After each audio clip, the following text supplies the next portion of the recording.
Hi, for today's video I'll be talking about divorce. The kind of divorce that we have in Nigeria. Before we talk about divorce, I'd like to share with you how marriage is in Nigeria, how we see marriage in Africa generally, how we see and the kind of marriage that we have. I'm very sure in the Western world you only have one type of marriage, and that is court marriage. I've not done any research on that, but I assume you only have one type of marriage. But here in Nigeria, we have three main types of marriage. That's what we'll be talking about for this video. Before I continue, I'd like to show my full appreciation to my patrons. Thank you very much for supporting my channel. I'm very grateful to you guys. Thank you very much. Those of you that have been buying me a cup of coffee, thank you. I appreciate you guys. Thank you very much. Thank you. I'm grateful to you guys. Mr. Mike at Tommy Shrimp, a very wonderful man. Thank you for being there for me. I'm grateful. I'm grateful. All right, let's go into the video now. Before I start the video, I'd like to tell you that this our channel is a family channel.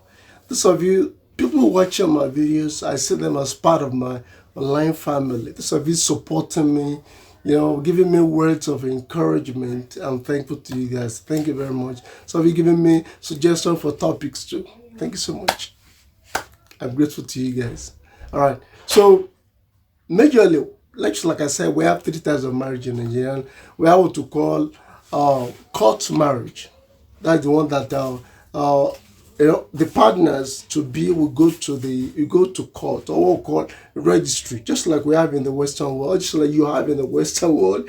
I'm not part of the Western world. So where you register and the government approves the union, that's what we call court marriage in Nigeria. And the second one we have what to call traditional marriage. That's the kind of marriage where it's done traditionally. And I'm talking about in the case where the parents of both partners, the parents and also the other family members of both family will come together and do it in the way it is done customarily. Talking about in terms of tradition, how it is done traditionally.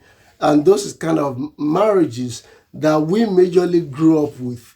That's kind of traditional marriage. There's a specific method, way of doing traditional marriage, and unfortunately, that is getting out of fashion now, and that is very, very unfortunately is getting out of fashion. And no thanks to religion for that. No, not religion alone. Then Western ideology too. Yes, I'm not saying it's not good, but what I'm saying is that it's eroding.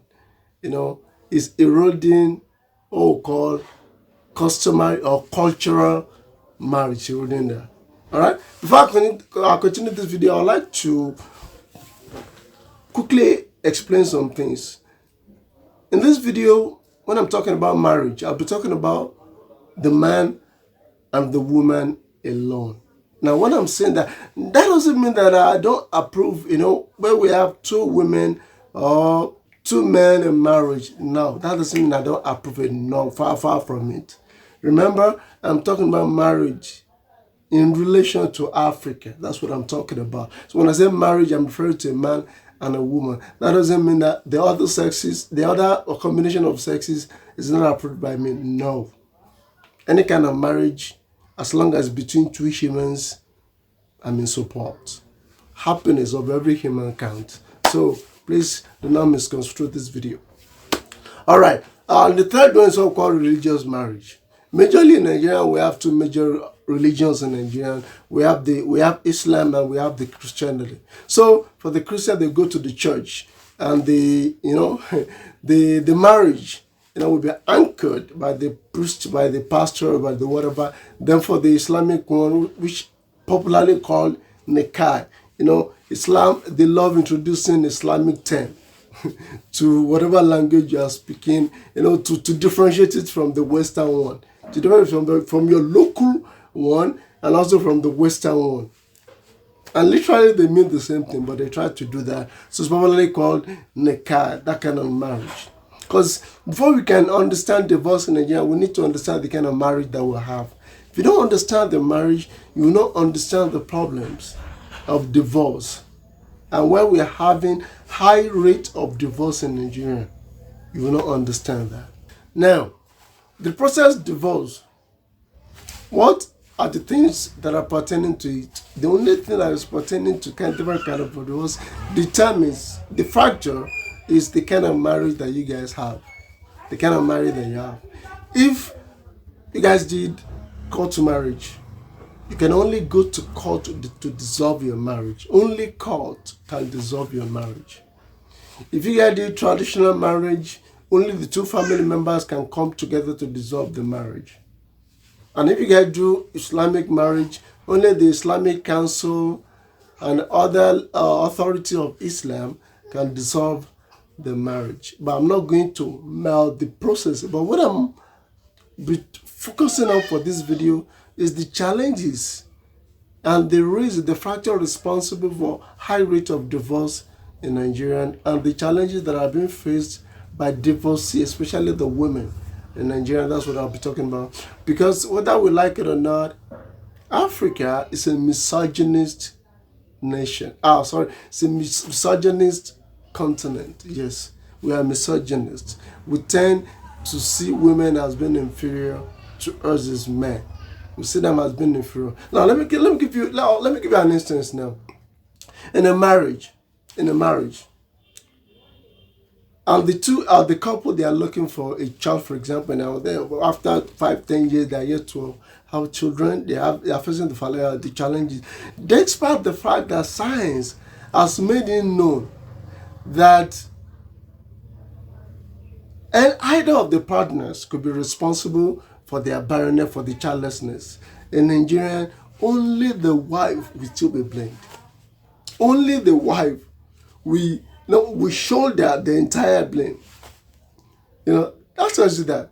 Now, another instance now, if in the marriage they only have female children, because in Nigeria generally we prefer male child. Though I don't care. A child is a child, whether male or female, I don't care. So we prefer male child, generally speaking, in Nigerian. So despite the fact that science has proved that only the man can make the woman to give birth to a male child. If the woman is giving birth to only male child, we will still be blaming the woman. We'll still be blaming the wife, despite the fact. I've seen a lot of cases like that. The woman, they're just like, in many cases, they've resigned to that. They've accepted it now, that whatever happens will be blamed. So it's a misogynist society, and things are changing gradually, though. Things are changing gradually, and I wish things will, this will change for better for women all over the world. And when I say misogyny, I'm not referring to only Africa alone. Generally, our society around the world, misogyny is just the only thing is just that it's worse in one society compared to others. Like, for example, in the Western world, women still have more opportunity they have than this of the women in the African world and also in other parts of the world. So the Western women are seen as they are seen as the women of freedom. In the entire world, Western women are seen as the freest women in the world. That is how they have been seen. Now let's look at the problems facing the divorcee in Nigeria. I'm referring to only the women. In Nigeria, if a man is divorced, there's no stigma on the man. There's no really stigma on the man, except if the man has been divorced many times. Then people will start thinking something is wrong with the man for about 4 wives, 3 women to divorce him. 3-4 women to divorce him. But once, twice, there is no stigma for the man. Only the woman will be bearing the stigma. And the number one problems for that is the religion. Yes, religion. Religion is playing a huge role in now stigmatizing divorced women. What do I mean by that? Like, for example, now, in Christianity, according to the Bible does not give any room for divorce.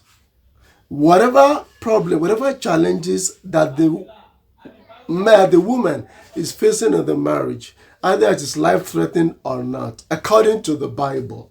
Remember, I'm not a Christian, so I'm just talking about what I've read in the Bible. I've read it according to the Bible. What I've heard from the practitioners, from the Christians, is that according to the Bible does not give any room for whatever reason for divorce.